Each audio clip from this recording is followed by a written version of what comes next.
Hello. My name is Jordan, and for my senior thesis in creative writing, I have written a series of short, creative nonfiction essays that explore themes of family, race, and self-discovery. The excerpt I am reading today is from the titular piece Heartstring, which is a love letter to my maternal grandmother who recently passed away. You called me your heartstring. It is what your grandma, Mama Lisi, called you. You called me your heartstring, and I cried. I often forget that you're no longer here. I have to remind myself. And it hurts. It aches like you died only yesterday, though you have been gone a long time now, many moons. You called me your heartstring, and I wanted to ask follow-up questions. I often pretend that you could answer. I want to say, not Sophie. I pretend that you say no. I want to say, not Michelle. I pretend you smile, place your crooked hand on my cheek, and say, only you. I want to say, but why? I don't have to pretend that you said, because you always seem to know when someone needed something special. You called me your heartstring, and fear gripped at my lungs. Every time I reread your letter, I am scared that it will crumble in my hands, that it will turn to dust, that there will be no physical representation of your love for me left. There are pictures and memories and stories, but your words, they are rare. I collect words like a magpie collects tinfoil. They are shiny and bright and make my heart flutter. I don't have many of your words left. You gave so few in your final weeks. You called me your heartstring, and I knew that was the last strength you had.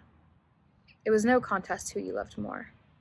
Love is not a pie, says Tim. You cannot cut it up into segments and give each person a slice. You cannot run out of it, he means. I know this. Even so, I know you loved me most. You said it all the time. It was the last piece of the real you that I think I have. I know that you loved David and Michelle and Tim and Lisa and Max and Sophie and many, many others, but I know that you loved me most. It is something I have never doubted and never will. We had a love destined for the stars. We had a love incomprehensible by anyone but the two of us. We had a love immeasurable, uncountable, so big you could not contain it on this earth. I often wonder if it fits in heaven. You called me your heartstring, and I felt like I had let you down. Because if I was your heartstring, I should have been stronger. The definition of heartstring is a nerve believed to sustain the heart. Why could I not sustain you? Why could I not save you? You called me your heartstring, and my own heart broke. I wanted you here, selfishly. I wanted you to see me graduate from college. You would have been so damn proud. I wanted you to sit in the front row at my wedding, crying because you smiled so hard. I wanted you to hold my firstborn, and my second, and my third. You would have been the most amazing great-grandmother. They would have called you Nana, I think, because that is what I called your mother. I never knew her, but at least she knew me. I wanted you to know them. You called me your heartstring, and I watched you cry. I didn't know it at the time, but that Target in Salem, Oregon would forever remind me of you. We were there shopping for my new dorm. I am so thankful that you were there, but I think it turned out to be harder than you thought it would. I regret leaving you, even though I know you wanted me to. When I sat with you on that bench, I didn't know what was wrong, only that something was. I didn't know that you were sat there crying because I was leaving for college. It was the only time I saw you cry, I think. I cried when you left, too. I still do. You called me your heartstring, but you called me many other things, too. You often imparted wisdom on me. I wish I remembered more of it. You told me that I was surrounded by so much love, and to use it wisely. You wanted me to do well in school. You wanted me to work hard to achieve my goals. You told me that if things are important, they usually take effort. You wanted me to find love, have a family. You wanted me to marry a black man, so we could get some color back in this family, you said. I laughed. You're the one who married a white man first, I pointed out. You redirected the conversation. You wanted me to be happy. I am, most of the time. You called me your heartstring, and I saw my photo next to your cigarettes. Every day, you told me, you would go outside and have your cigarette and look at the graduation card I had sent in the mail. Every day, you told me, you said hi to your Jordan. You called me your heartstring, and I could never have found a more apt word to call you back. I regret so deeply that I never got to tell you so. I know you knew. I know you know. That does not fix the ache. That does not make the insufferable pain dissipate. I am selfish. I want you back even though I know you had been in pain for many years. I would have endured that pain for you for many years to come if it meant more time with you. You kept apologizing. It was infuriating. I couldn't curse at you because you were my Grammy, but I wanted to. I wanted to shake your brittle shoulders, the left swollen because you had broken it when you fell, and the right far too skinny, and say, "Stop it." I did say the "stop it" part. I wanted you not to feel like a burden. You were never a burden to me. I wanted to say, "I love taking care of you." I wanted to say, "Thank you for caring for me, now let me pay it forward." I did not have enough time to do that as fully as I intended to. You called me your heartstring, and I knew it was meant to be one of our secrets. "Can I tell you a secret?" you would ask. I would smile. I knew this game. I loved this game. "Yes," I would say. You would look at me, side-eye me. "You won't tell?" you would ask. I would furrow my brow. "Never," I would say. You would say, "Promise?" I would say, "Promise." You would say, "I love you." I don't think I ever appreciated this part quite enough. I would sit back in my chair, lean away from you, maybe put a hand over my mouth in faux shock. I would say, "No way," or "Really?" You would shrug, smile, tugging at the corners of your mouth. There would sometimes be people around, Michelle or Tim or David. They would smile or not, I don't know. I never cared. I like to think they smiled. They knew that you loved me, knew I loved you too. It was never a secret. It could never have been. We didn't want it to be. You called me your heartstring, and we sang over your still body. I don't remember the song, but David asked Lisa to play it, and she placed her phone on your pillow, and we stood around you, me and Michelle and Tim and David and Lisa, and we listened to the song, and I cried. I cried a lot in those last few weeks with you. I often wonder if you knew how much love surrounded you all at once that night. That room was full to the bursting with our love for you. I had to let mine out in tears just so it could all fit inside your bedroom. You called me your heartstring, and I watched over you as you slept. I had a lot of time with you in those first few weeks of January, and you spent much of that final month in bed. So I rubbed lotion into dry elbows and knees, warmed cold feet in my hands, wiped sweat from your brow, combed your hair into its proper afro shape, and I watched over you as you slept. I watched your perfectly round face, your lips dry and cracked and slightly open, the gunk in the corners of your eyes that never seemed to go away no matter how many warm, wet washcloths we used to wipe your face. I watched your gray, kinky hair, damp with sweat and thinner than ever. I watched your dark skin sag heavily toward the bed, your stomach protruding in a way antithetical to the rest of your skin and bone self. I watched your tiny arms covered in stark pink and white scar tissue from the house fire you were trapped in as a child, the twitch in your scar tissue-covered legs. I watched your swollen feet, the right one missing a toe from when you had to have it amputated. I watched your concave chest rise and fall too slowly, the place where your breasts were before 2 bouts of cancer and 2 mastectomies took them. Watched your heart beat against your chest, almost as if it would beat right through your chest. I watched the scars across your body that told an intricate story of decades' worth of health issues, surgeries, emergency room visits. I watched your tired body tell the story of the pain it had endured, but also of the care it had received. I watched gratitude and appreciation in the bow of your back, watched safety and security in the fall of your eyelashes against your cheeks, watched love and devotion in the way your arthritic hands rested in my palms.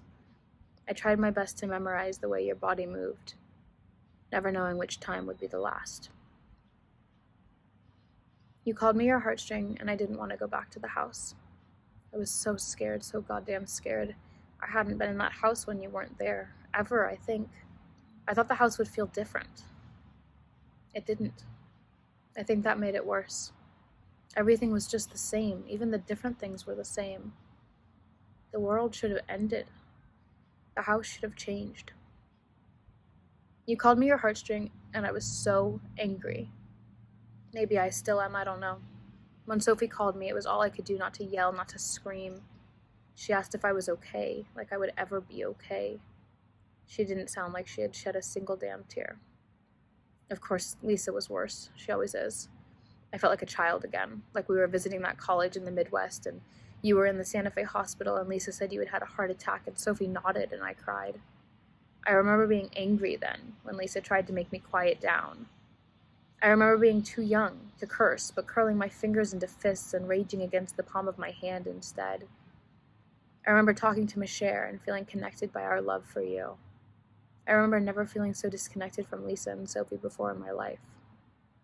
I remember wishing I was with anyone else, anyone who expressed love like a normal, functioning human being. I remember feeling bad about thinking of them that way. I remember thinking it anyway. I remember feeling bad for calling them heartless, but what the hell? How could they not care? How could I care so much and they could be so nonchalant? How could the earth continue spinning? How could life continue on? How could you leave me? I'm still angry. You called me your heartstring and I grieved. I don't think I experienced the 5 stages. There was hardly any denial. As soon as Michelle called twice in a row, I knew that you were dead. I said no, no, no, but it wasn't actually denial, just a raw pain that couldn't be expressed in multisyllabic words. There was anger, but no bargaining. I knew it was too late for bargaining. I had asked God days, weeks before, and he had given me his answer. The depression took a while longer to set in. Maybe it still hasn't. But the acceptance came before all the others. I had accepted your death long before you died.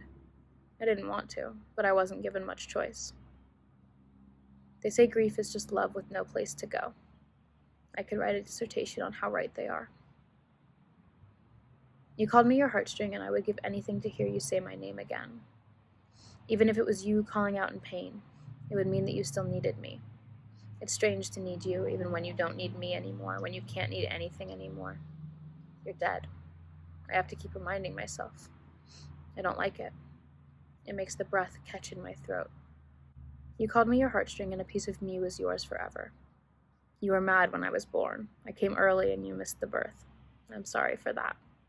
I wish you could have held Squirmy before I was Jordan. But it never mattered to me. From long before I can remember, you were there. You picked me up and sat me on your lap, back before you were only skin and bones.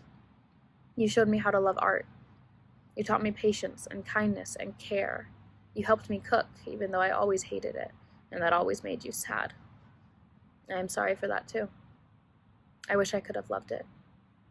At least I wish I could have better pretended to love it. You called me your heartstring, and I would never love anyone the same again. You said I was your little speed demon. Never walked when you could run, you said. Always in a hurry, you said. I remember the time you ran. I'm sure there were times before, and maybe even some after, but I only remember one. I was on the floor, tears streaming down my face from laughter, because Michelle wouldn't stop tickling me. I said, Grammy, Grammy, help! And you ran.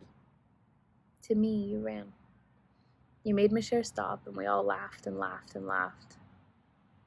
I don't remember you running after that. You called me your heartstring, and I trimmed your roses. It was another interest we didn't share. That never mattered, though, did it? Because helping you was the interest I had. You would sit in the patio behind the screen, lit cigarette held in your curved hands, and I would point at a branch I thought needed trimming. I was often wrong, but you just told me no and pointed to the branch that needed it until I caught on. You always reminded me to tilt the clippers. I got good at it near the end. Sometimes I wish you could have seen how good I got. You called me your heartstring, and I couldn't help wondering what you had called the others. There were letters for all of us, David and Michelle and Tim and Lisa and Max and Sophie. What did you say to them? What did they feel when they read them? I was your heartstring, so what did that make them? You called me your heartstring, and I cannot believe they fit you in a box. You were so little, but your heart, damn, it was so big.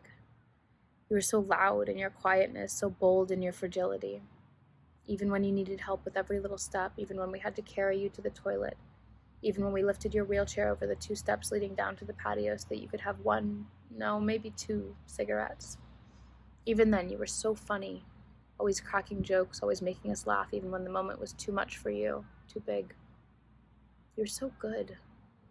Too good. How could they fit all that in a box? They must have squished you down so small to fit you in there, must have broken bones that you didn't need anymore, must have removed organs that you weren't using, must have taken your heartstring out because there's no way in hell they could have fit me in there with you. You called me your heartstring, and I really cannot believe they fit you in a box. So where is it, your heartstring? Where did they put it when they took it from you? I often find myself growing panicked when I think about what they did to it. My own heart beats faster thinking they left you without me. My own throat tightens, and I swear I can taste blood at the back of my throat. I can't swallow, I can't breathe. I have to open my mouth wide to get a full lungful of air. If they took my heartstring, I wouldn't be able to breathe. Shouldn't it be the same for you? You are in a box, a tiny little box, and you can't breathe. I won't breathe either, if you can't. You called me your heartstring, and I am hollow. I feel like a ghost without you, paper thin and pale. A ghost who is good at pretending to be alive, but a ghost nonetheless. I feel hollow without you, empty without you.